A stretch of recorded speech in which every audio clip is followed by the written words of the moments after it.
12 साल पहले नौपूंछ लोमड़ी हर चीज को तबाह कर रही थी जो उसके सामने थी, जब तक हॉकेज नहीं आए जिन्होंने गांव और जनसंख्या की रक्षा के लिए खुद को बलिदान कर दिया। फिर एक बच्चा नारुतो पैदा हुआ। वह हमेशा गांव में शरारतें करता था और इसके लिए उसे सजा मिलती थी। परिवर्तन परीक्षण के दौरान नारुतो ने अपने सेक्सी जुत्सु से शिक्षक इरुका को चौंका दिया। कक्षा के बाद नारुतो होकेस के चेहरों पर की गई गंदगी साफ कर रहा था और उसके बाद वह और इरुका रेमेन खाने गए। फिर नारुतो ने कहा कि एक दिन वह सबसे शक्तिशाली होकेस बनेगा। अगले दिन क्लोन जुत्सु का टेस्ट था जिसमें नारुतो निश्चित रूप से फेल हो गया। सभी जश्न मना रहे थे और नारुतो अकेले झूले पर बैठा था क्योंकि वह अकेला था जो फेल हुआ था। केवल शिक्षक मिजुकी ने उसकी ओर ध्यान दिया और इरुका और तीसरे होकेज ने इसे देखा। उसी रात मिजुकी इरुका के पास आया और कहा कि नारुतो ने सीलिंग का स्क्रॉल चुरा लिया है। होकेज ने सभी जोनिन को उसे खोजने के लिए भेजा। इरुका सबसे पहले उसे जंगल में ढूंढते हैं। नारुतो ने बताया कि मिजुकी ने उसे स्क्रॉल के बारे में बताया। अचानक मिजुकी ने इरुका पर हमला किया और फिर नारुतो को पता चला कि मिजुकी ने उसे स्क्रॉल चुराने के लिए इस्तेमाल किया ताकि वह इसे हासिल कर सके। मिजुकी ने कहा कि वह वास्तव में नौपूंछ लोमड़ी का दानव है और इसीलिए सभी उससे नफरत करते हैं। मिजुकी ने नारुतो पर हमला किया और इरुका ने उसे बचाने के लिए खुद को बलिदान कर दिया। इरुका ने उसे बताया कि वह भी उसकी तरह था। वह भी बिना माता पिता के बड़ा हुआ और ध्यान पाने के लिए मूर्खतापूर्ण चीजें करता था, ठीक उसकी तरह। नारुतो ने बिना सोचे भागकर उसे छोड़ दिया। होकेज सब कुछ देख रहे थे। इरुका ने उसे ढूंढा और कहा कि मिजुकी के आने से पहले उसे स्क्रॉल दे दे। वह वास्तव में मिजुकी था जो इरुका के रूप में रूपांतरित हुआ था। यह नारुतो भी नहीं था बल्कि इरुका था। असली नारुतो एक पेड़ के पीछे छिपा हुआ था। मिजुकी इरुका को मारने के लिए तैयार था, लेकिन नारुतो ने उसे रोक दिया। उसने हजारों क्लोन बनाए जिन्होंने मिजुकी को हराया। इरुका ने उसके सिर पर हेडबैंड लगाया और उसे ग्रेजुएशन की बधाई दी। उस दिन नारुतो एक निंजा बन गया। होकेज को नारुतो की तस्वीर निंजा रजिस्ट्रेशन फॉर्म पर पसंद नहीं आई, तो नारुतो ने उनसे विनम्रता से सेक्सी जुत्सु का इस्तेमाल कर कहा कि फोटो को दस्तावेज पर रखें। होकेज नारुतो की चाल में फंस गए और अपनी कुर्सी से गिर गए। उसी समय होकेज का पोता कोनोहामारू ने उस पर हमला किया, लेकिन वह अपनी स्कार्फ में गिर पड़ा। उसने इसके लिए नारुतो को दोष दिया, लेकिन उसने उसके सिर पर मार दिया। नारुतो चला गया, लेकिन बच्चा उसका पीछा करता रहा। जब नारुतो इससे तंग आ गया, तो उसने गुस्से में उसे ऐसा करना बंद करने को कहा। कोनोहामारू केवल उसका पीछा कर रहा था, क्योंकि वह अपने दादा पर नारुतो के द्वारा किए गए सेक्सी जुत्सु को सीखना चाहता था। नारुतो ने उसकी क्षमताओं का परीक्षण करना चाहा, तो उसने उससे कहा कि वह पास में देखी गई महिला में रूपांतरित हो। उसने उसका मोटा संस्करण बनाया, जिससे महिला थोड़ा नाराज हुई और उसने कोनोहामारू की जगह नारुतो को पीटा। अगली चीज थी कामुकता पर रिसर्च। वे एक कॉमिक बुक स्टोर में घुस गए और सुंदर लड़कियों को देखने लगे। दुकान के मालिक ने उन्हें बाहर फेंक दिया और नारुतो को पीटा। आखिरी परीक्षण में उन्होंने लड़कियों में बदलकर महिला सौना में प्रवेश किया और आप अनुमान लगा सकते हैं कि वहां क्या हुआ। कोनोहामारू ने आखिरकार प्रशिक्षण शुरू किया और पहले यह ठीक से नहीं चला।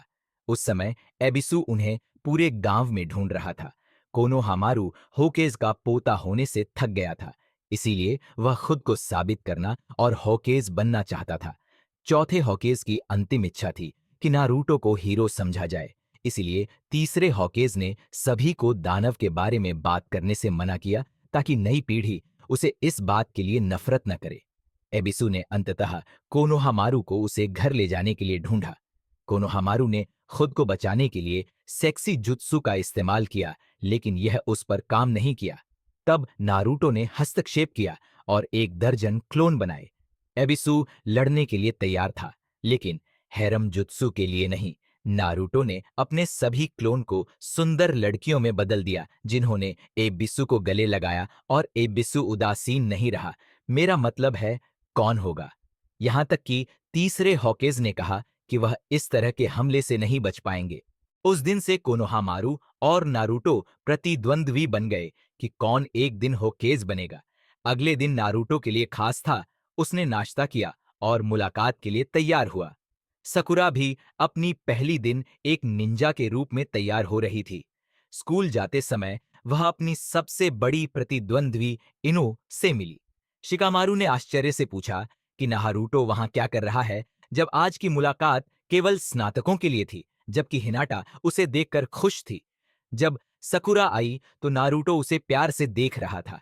उसे लगा कि वह उसके पास आ रही है, लेकिन उसने उसे लात मारी और सासुके से उसके पास बैठने को कहा। फिर इनो आई और अन्य सभी लड़कियां जो उसके पास बैठना चाहती थीं। नारुतो बहुत जलन महसूस कर रहा था और सासुके से भिड़ गया। एक छात्र ने गलती से नारुतो को मारा और तभी मशहूर नारुतो और सासुके की किस हुई। ये सब होकेज और जोनिन द्वारा देखा जा रहा था। नारुतो बेंच पर बैठा था, लड़कियों द्वारा पीटा गया, जबकि इरुका ने छात्रों को समूहों में बांटा। इनो को जलन हुई क्योंकि सकुरा सासुके के समूह में थी। नारुतो भी सासुके के समूह में होना पसंद नहीं कर रहा था। मुलाकात के बाद नारुतो ने सकुरा से साथ खाने के लिए कहा क्योंकि वे एक ही समूह में थे, लेकिन उसने उसे मना कर दिया क्योंकि वह सासुके के साथ खाना चाहती थी। नारुतो ने ऊपर खिड़की से सासुके को देखा, कमरे में चुपके से घुसा और उस पर हमला कर दिया। इनो, शिकामारू और चोजी ने इसे देखा। सासुके खिड़की से बाहर निकला और विजेता के रूप में बाहर आया। सकुरा ने सासुके को दूर से देखा और एक रोमांटिक दृश्य की कल्पना की। वह उसके पास आया और उससे पूछा कि वह नारुतो के बारे में क्या सोचती है, जिस पर उसने जवाब दिया कि वह उसे केवल परेशान करता है। उसने कहा कि वह सासुके को अपनाने के लिए कुछ भी करेगी और उसे चूमने गई। हम कमरे में लौटते हैं जहां सासुके वास्तव में बंधा हुआ पड़ा है और असल में नारुतो ही सकुरा के पास है। ठीक पहले कि चुंबन होता, नारुतो को बाथरूम जाने के लिए मजबूर होना पड़ा, इसीलिए वह भाग गया। नारुतो को ख्याल आया कि वह एक बेवकूफ सासुके की भूमिका निभाएगा ताकि सकुरा उससे नफरत करे। अब असली सासुके सकुरा के पास आया जो तैयार थी, लेकिन वह नारुतो की तलाश में था। उसने कहा कि उसे जाने दो क्योंकि वह बस उससे झगड़ा करता रहता है और वह अभद्र है क्योंकि उसके माता पिता नहीं है। यह सुनकर सासुके को चोट पहुंची और उसने कहा कि वह परेशान करने वाली है। नारुतो ने आखिरकार अपना काम खत्म किया और तुरंत बाहर आते ही सासुके से टकराया। उसने क्लोन के साथ उस पर हमला किया, लेकिन उसका पेट उसे फिर से परेशान करने लगा, इसलिए सभी बारी बारी से टॉयलेट के लिए धक्का देने लगे। सकुरा को तब एहसास हुआ कि नारुतो कैसा महसूस करता है, इसीलिए उसने उससे अच्छा बनने की कोशिश की, लेकिन उसने सोचा कि सासुके ने उसे बदला चुकाने के लिए रूपांतरित किया है। काकाशी ने नारुतो के अपार्टमेंट में पुराना दूध पाया, जिसके कारण नारुतो बार बार टॉयलेट जाता रहा। अगले दिन हमने देखा कि नारुतो ने उनके नए शिक्षक काकाशी के लिए एक जाल तैयार किया क्योंकि वह देर से आए। सासुके को लगा कि वह इसके लिए नहीं फंसेगा, लेकिन काकाशी फंस गया। काकाशी का पहला प्रभाव था, मुझे तुमसे नफरत है। यह समय था उनके परिचय का। नारुतो ने केवल रेमेन के बारे में बात की और केवल उसका सपना होकेस बनना था। सकुरा की बारी थी और उसने जो कुछ भी कहा वह सासुके को देखते हुए था। काकाशी ने उससे पूछा कि उसे क्या नफरत है, और यह नारुतो था। सासुके की बारी थी। उसे बहुत सी चीजों से नफरत थी, लेकिन उसे कुछ भी पसंद नहीं था। उसकी महत्वाकांक्षा थी अपने कबीले को पुनर्स्थापित करना और एक आदमी को मारना। नारुतो को अपनी जान का डर लगा क्योंकि उसे लगा कि वह आदमी वही है। काकाशी ने तब कहा कि 27 में से केवल 9 ही जेनिन के लिए पास करेंगे, बाकी को फिर से अकादमी जाना होगा। हर कोई डरा हुआ था, यहां तक कि सासुके के हाथ भी कांप रहे थे। हालांकि वह दिखावा कर रहा था कि उसे फर्क नहीं पड़ा। अगले दिन का अभ्यास सुबह 5 बजे के लिए तय किया गया था, लेकिन निश्चित रूप से काकाशी देर से पहुंचे। काम था कि 2 घंटे के भीतर काकाशी से 2 घंटियां छीननी थीं और तीसरा व्यक्ति अयोग्य घोषित कर दिया जाएगा। अगर कोई घंटियां नहीं लेता तो सभी अयोग्य हो जाएंगे। नारुतो थोड़ा उत्साही हो गया, इसीलिए उसने काकाशी के शुरू करो कहने से पहले ही शुरुआत कर दी। फिर काकाशी ने अभ्यास शुरू करने का संकेत दिया। इस दौरान इरुका होकेस के पास आए और पूछा कि काकाशी किस तरह के शिक्षक हैं। हर कोई छिपा हुआ था, लेकिन नारुतो काकाशी के सामने था। उसने उन पर हमला किया, लेकिन काकाशी ने उसके हमलों को आसानी से चकमा दे दिया। फिर काकाशी अचानक उसके पीछे प्रकट हुए और तब नारुतो को सबसे दर्दनाक हमला मिला, 1000 सालों की मृत्यु। इरुका को पता चला कि काकाशी के टेस्ट को पहले कभी किसी ने पास नहीं किया और वह नारुतो के लिए चिंतित हो गए। हर कोई भूखा था, लेकिन नारुतो के चोरी छुपे हमले ने सभी को मोहित कर दिया। नदी से क्लोन निकले और एक क्लोन काकाशी के पीछे चुपके से घुस गया और उसे पीछे से पकड़ लिया। हर कोई उन्हें घेर लेता है और ठीक पहले कि नारुतो उन्हें मारे, काकाशी गायब हो जाते हैं और वह खुद को मार लेता है। फिर वे एक दूसरे से लड़ने लगते हैं। नारुतो ने जमीन पर एक घंटी देखी, लेकिन यह सिर्फ एक जाल था।